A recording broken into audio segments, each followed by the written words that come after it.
2025 भर्तियों का वर्ष आज ही सुनिश्चित करें अपना सिलेक्शन और डाउनलोड करें तैयारी कर लो ऐप। नमस्कार, एजुकेशन नगरी में आपका स्वागत है और मैं हूं आपके साथ विनीत। जयपुर में शहीद स्मारक और पिछले 2 महीने से ज्यादा समय से नागौर सांसद हनुमान बेनीवाल के नेतृत्व में एसआई भर्ती को रद्द करने और आरपीएससी की भंग करने की मांग को लेकर धरना जारी है और अब लगातार 2 महीने से ज्यादा का वक्त बीत चुका है और अब दिल्ली कूच करने की तैयारी चल रही है क्योंकि सरकार इस पर कोई फैसला नहीं कर पा रही है। हनुमान बेनीवाल के साथ में राजस्थान के एसआई भर्ती के पीड़ित युवा भी लगातार डटे हुए हैं। अभी हमारे साथ मौजूद है विकास बिदुड़ी, जो लगातार शुरुआत से ही धरने में हैं और इस धरने में युवाओं का नेतृत्व भी कर रहे हैं। कंधे से कंधा मिलाकर लड़ाई लड़ रहे हैं और ये लड़ाई शुरुआत से ही लड़ रहे हैं। पहले किरोड़ीलाल मीणा ने आंदोलन किया, अब हनुमान बेनीवाल आंदोलन कर रहे हैं और शुरुआत से ही विकास बिदुड़ी टंकी पर चढ़कर प्रदर्शन भी किया था। तो लगातार विकास जी, आप शुरुआत से ही लड़ाई लड़ रहे हैं इस भर्ती की। पहले किरोड़ीलाल मीणा ने लड़ी, हनुमान बेनीवाल अब संघर्ष कर रहे हैं, लेकिन इस पर कोई फैसला नहीं हो पा रहा है लंबे समय से।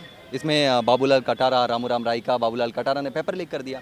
तो क्या वजह है कि इतना लंबा संघर्ष करना पड़ रहा है और अब क्या संभावना नजर आ रही, क्या आखिर दिल्ली कुछ करना ही पड़ेगा? देखिए सर, हमारे तो सब्र का बांध टूट चुका है। संभावनाएं तो सरकारें बताएं कि आखिर सरकार को किस स्तर के सबूत चाहिए। भाई, आपके पेपर कंडक्ट कराने वाली एजेंसी आरपीएससी यह स्वीकार चुकी कि पेपर लीक हुआ है। एसओजी ने कोर्ट में चार्जशीट पेश करके बता दिया कि पेपर 35 दिन पहले पेपर आउट हो गया। आज आप ही के आरपीएससी के 2-2 सदस्य जेल की सलाखों के पीछे। यह बात अलग है कि उन जो बेटे बेटी रामूराम रायका के गिरफ्तार हुए थे वो वापस सुप्रीम कोर्ट से कमजोर पैरवी के कारण बाहर आ गए। वो कमजोर पैरवी सरकार की थी, वो कमजोर पैरवी राजस्थान सरकार के एसओजी की थी, वो एडवोकेट जनरल की थी। अगर सरकार मजबूती से पैरवी करती तो आज वो जेल की सलाखों के पीछे होते। एक और तो सरकार आरएस भर्ती परीक्षा में जब बच्चे अपनी समय को स्थगित करवाने के लिए, डेट एक्सटेंड करवाने के लिए कोर्ट का रुख करते हैं, तो आरपीएससी के सेक्रेटरी जोधपुर हाईकोर्ट में जाकर आरएस भर्ती परीक्षा पर कैविएट लगाने का काम करते हैं।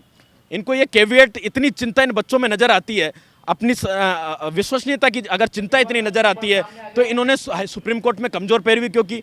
बड़ा सवाल है।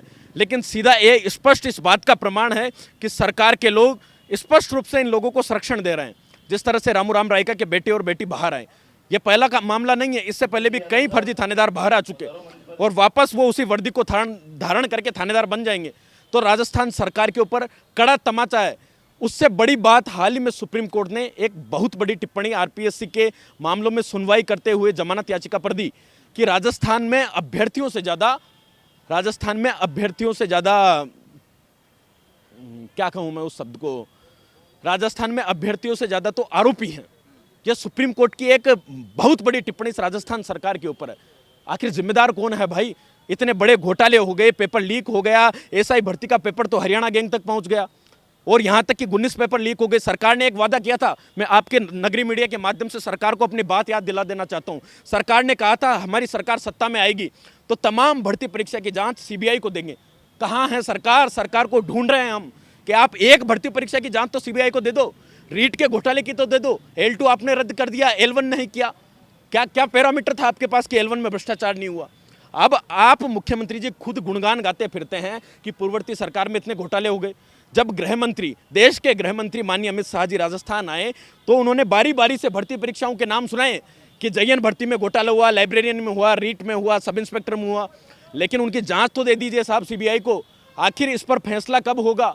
सरकार ने जो बड़े बड़े जुमले दिए, वादे किए, विधानसभा में टेबलें थपथपाई, चाहे सतीश पुनिया हो, चाहे राजेंद्र राठौड़ हो, चाहे सीपी जोशी हो, प्रेस कॉन्फ्रेंस करके लोग इतने बड़े वादे कर गए राजस्थान की जनता के सामने। इन पर लोगों ने भरोसा किया क्योंकि ये तत्कालीन समय के सत्ताधारी पार्टी के विपक्ष में रहते हुए प्रदेश अध्यक्ष थे। जब अगर किसी पार्टी का प्रदेश अध्यक्ष कोई बात कह रहा है तो जनता सुनती है कि अगर उस कुर्सी पर बैठा है, उस पद पर बैठा है तो इसकी बात का कोई महत्व है। लेकिन उन्होंने तो थूक के चाट लिया। आज सीपी जोशी का कोई बयान नहीं आता, सतीश पुनिया का बयान नहीं आता, राजेंद्र राठौड़ का बयान नहीं आता। राजेंद्र राठौड़ तो 100 दोषियों को बचाने के चक्कर में एक निर्दोष को सजा नहीं होने देना चाहते। वो तो ये चाहते हैं कि 200 ईमानदार सिस्टम में जाएं।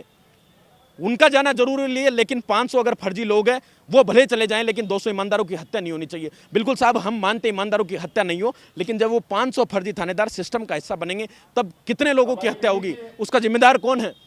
तो राजस्थान की सरकार ने थूक के चाट लिया है। भजनलाल सरकार की कथनी और करनी में, भजनलाल सरकार के दोहरे चरित्र में स्पष्ट रूप से युवाओं को अंतर नजर आ चुका है कि सरकारें कहती क्या है, करती क्या है। न्याय हम किससे मांगे साहब? एसओजी ने कह दिया, जांच एजेंसी ने कह दिया, एडवोकेट जनरल ने कह दिया, पीएचक्यू ने कह दिया।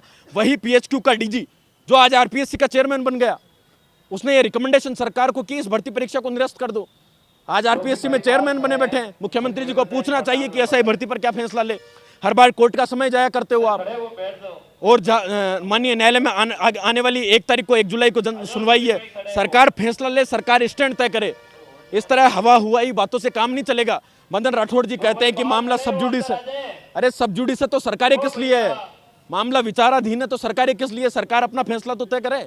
सरकार कुछ स्पष्ट रणनीति तो बताए कि इस भर्ती परीक्षा का करना क्या है।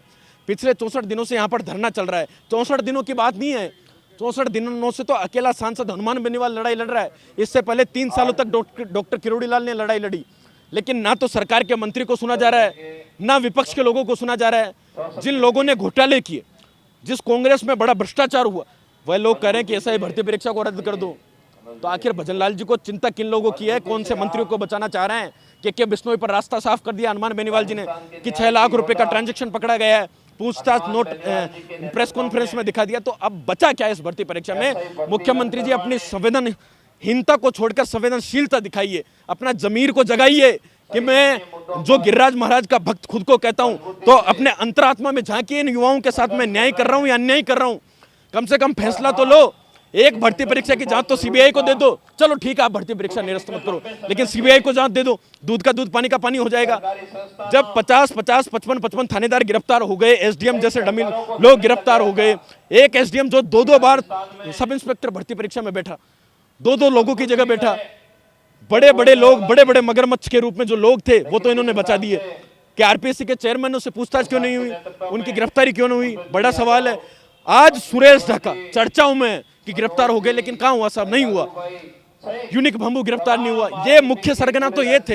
ये जिस दिन पकड़े जाएंगे ना, उस दिन तो 100-200 थानेदार तो वैसे ही सरेंडर कर देंगे, लेकिन ये बीजेपी राज में तो पकड़े नहीं जाएंगे, मुझे पूरा भरोसा है। सरकार आखिर फैसला कब लेगी? 1 लाख लोगों का रेला करके सांसद हनुमान बेनीवाल ने अपनी ताकत दिखा दी। आने वाले समय में 1 जुलाई को सरकार ने स्टैंड तय नहीं किया तो दिल्ली कूच की रणनीति तय की जाएगी और निश्चित रूप से देश की राजधानी तक इस मुद्दे को लेकर जाएंगे कि प्रदेश में आपकी पर्ची सरकार के लोगों द्वारा किस तरह का अन्याय इन बेरोजगार युवाओं के साथ किया जा रहा है। आज 200 विधायक राजस्थान में मौन है। 25 सांसदों में से 1 लड़ाका लड़ रहा है, बाकी है कहां? डॉक्टर किरोड़ी लाल अपनी सरकार से लड़ाई लड़ रहे हैं, क्या करें? सुनने वाला तो है नहीं कोई। मुख्यमंत्री जी को तो फुर्सत ही नहीं है, बेरोजगारों से वो मिलना नहीं चाहते, फैसला लेने को तैयार नहीं है। बार बार माननीय न्यायालय का समय जाया करके समय पर समय मांगते हैं। आखिर कितना समय चाहिए भाई? हम 3.5 साल से लड़ रहे हैं और अंतिम सांस तक लड़ेंगे।